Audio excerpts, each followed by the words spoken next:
Bismillahirrahmanirrahim.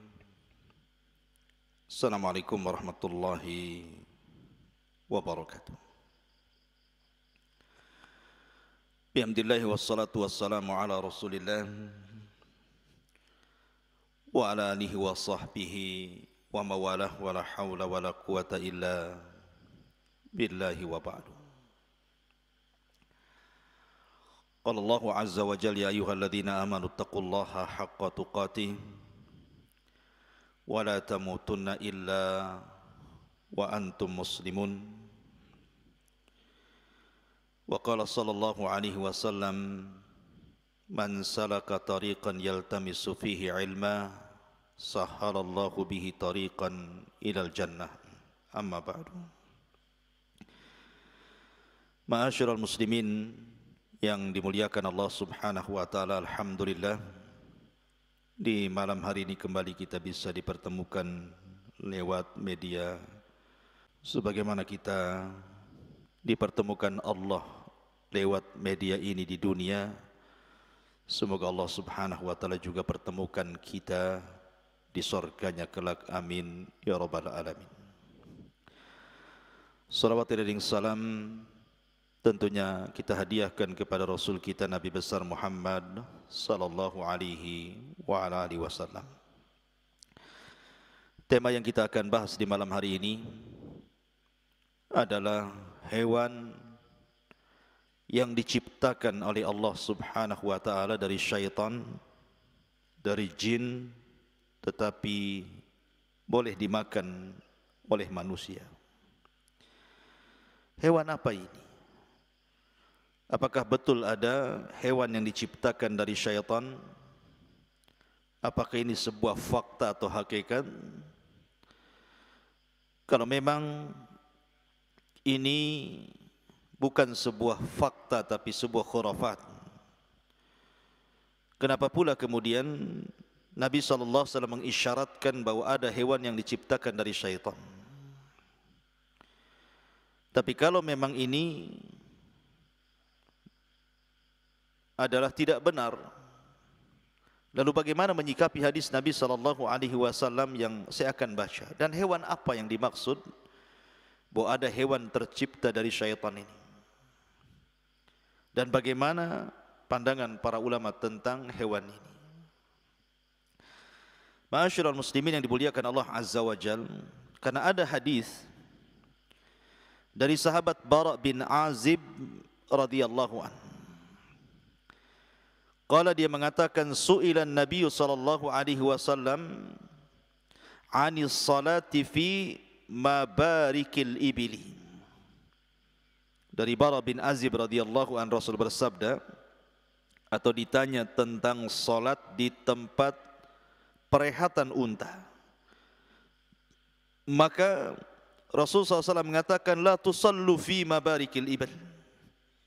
Janganlah kalian salat di tempat perehatan unta. Kemudian Rasul mengatakan, fa innaha minasyayatin, karena unta itu dari syaitan. Dan dalam riwayat yang lain, karena unta itu khalaqahallahu minasyayatin, diciptakan Allah dari syaitan. Baik, bagaimana pandangan ulama? Karena ada yang mengatakan bahwa unta itu satu-satunya binatang dari sekian banyak binatang yang aneh sendiri, diciptakan dari syaitan. Adapun binatang-binatang yang lain tentu berdasarkan keumuman firman Allah Subhanahu wa taala tentang penciptaan manusia dan juga hewan sama dari air, maksudnya dari sperma. Kecuali Adam memang asal penciptanya dari tanah. Ma'asyiral muslimin yang dimuliakan Allah Subhanahu wa taala, jumhur ulama, mayoritas para ulama mengatakan bahwa asal unta itu adalah asyayatin, dari syaitan. Maksudnya bahwa asal penciptaannya sebagaimana Adam asal penciptaannya dari tanah, maka unta pun asalnya dari jin atau dari api. Makanya karena ada yang mengatakan kenapa kemudian orang yang memakan daging unta itu harus berwudu, karena memiliki panas, dan sebagaimana setan juga panas. Makanya kalau seseorang marah maka disuruh berwudu, sebagaimana memakan daging unta pun disunahkan untuk berwudu. Dan di antara yang berpendapat seperti ini adalah Imam Syafi'i rahimahullahu ta'ala dalam kitabnya Al-Um. Tetapi sebagian para ulama mengatakan bahwa yang dimaksud kalimat Nabi SAW bahwa unta itu tercipta ataupun dia adalah bagian daripada syaitan, maksudnya unta itu memiliki tabiat-tabiat seperti syaitan.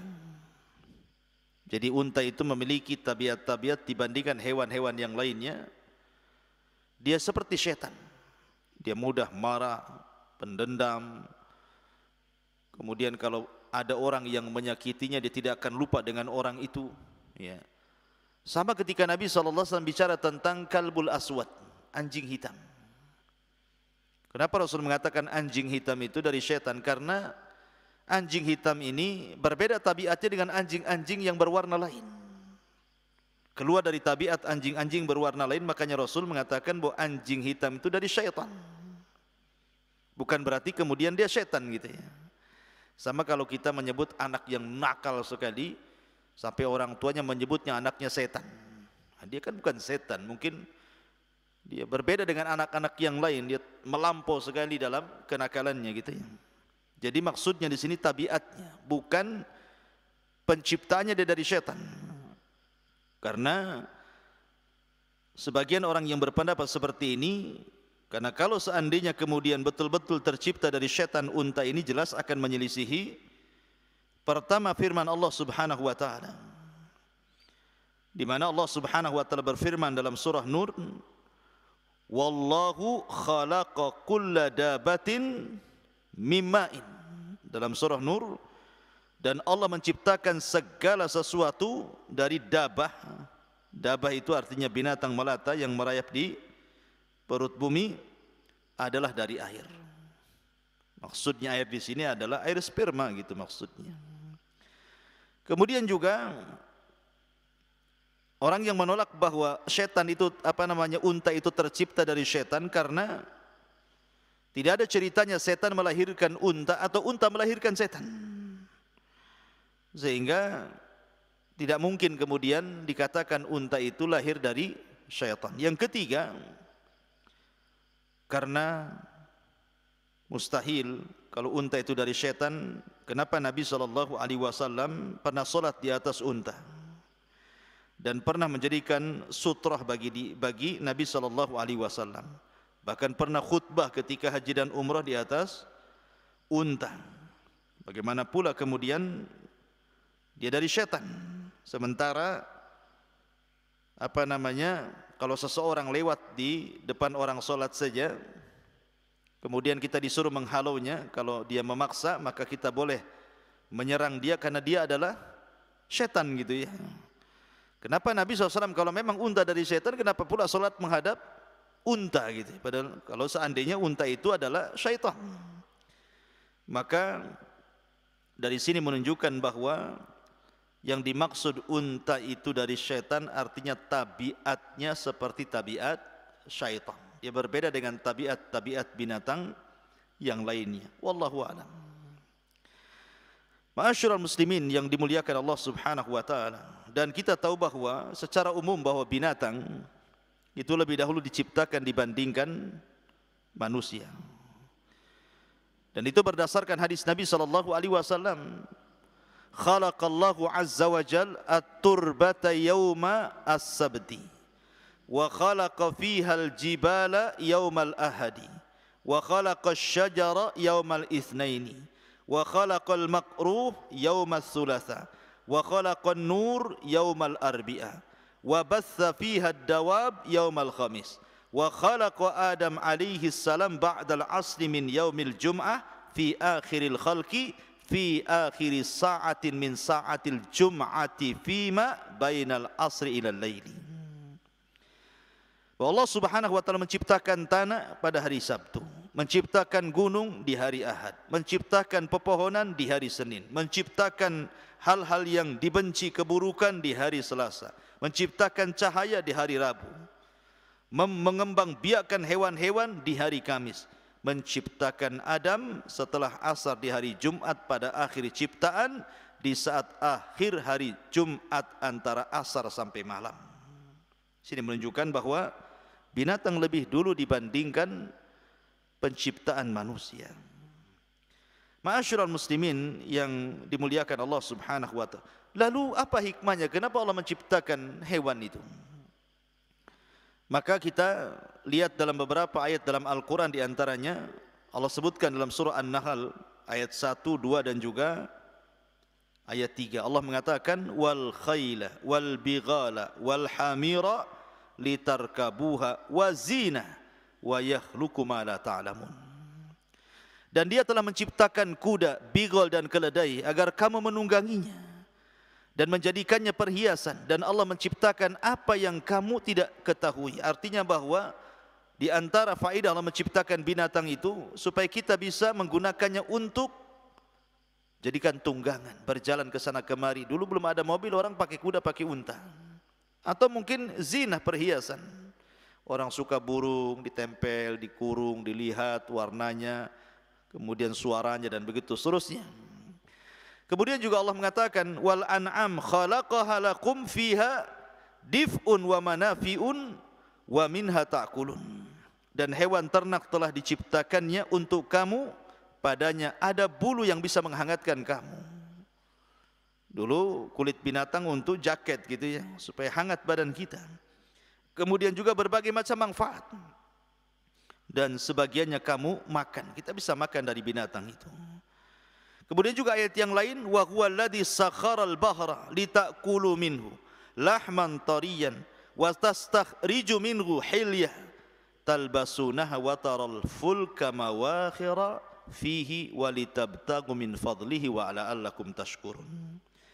Dan dialah yang menundukkan lautan untukmu agar kamu dapat memakan daging yang segar, maksudnya ikan di dalamnya.